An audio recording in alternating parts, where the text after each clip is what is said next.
Salam, bugün mən sizə coğrafiya test toplusu birinci hissə 2025-ci səhifə 159-da bir neçə məsələlərin izahını verəcəyim. Keçən video dərsdə qeyd etməmişəm. Bu yönünü qeyd edim. Sonra yenə də digər videoların izahını verəcəyim. Məsələ 168-ə baxaq. 168-də sxemə əsasən M nöqtəsinin mütləq hündürlüyünü K və M nöqtələri arasındakı temperatur fərqini hesablayın. Biz keçən video dərslərdə də qeyd etdik.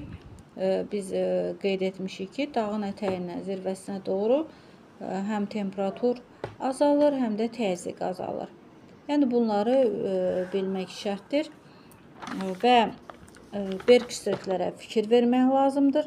Berg ştrixlər çölə tərəf çəkilibsə, deməli yüksəklikdir.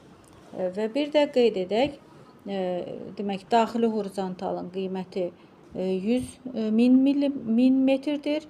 İkinci horizontalın isə 400 metrdir. Aralarında hündürlük fərqi 600 metrdir və kəsmə yüksəkliyi tapmaq istəyiriksə 1, 2, 3. 3'ə bölürük 600 metri, yəni hündürlük fərqi 600 metri bölürük 3'ə. Kəsmə yüksəkliyimizin hündürlüyü olur 200 metr. Əgər bizdən K nöqtəsinin hündürlüyünü istəyirsə, demək, daha doğrusu K və M nöqtələri arasındakı temperatur fərqini istəyirsə, K və M nöqtələri deməli 400 metrdən 200 metrə çıxırıq. Çünki tapdıq ki, kəsmə yüksəkliyimizin hündürlüyü 200 metrdir. K nöqtəsinin hündürlüyü 200 metr olar. Deməli, K nöqtəsi 200 metr hündürlükdə yerləşir. Və bizdən soruşur M nöqtəsi mütləq hündürlüyünü.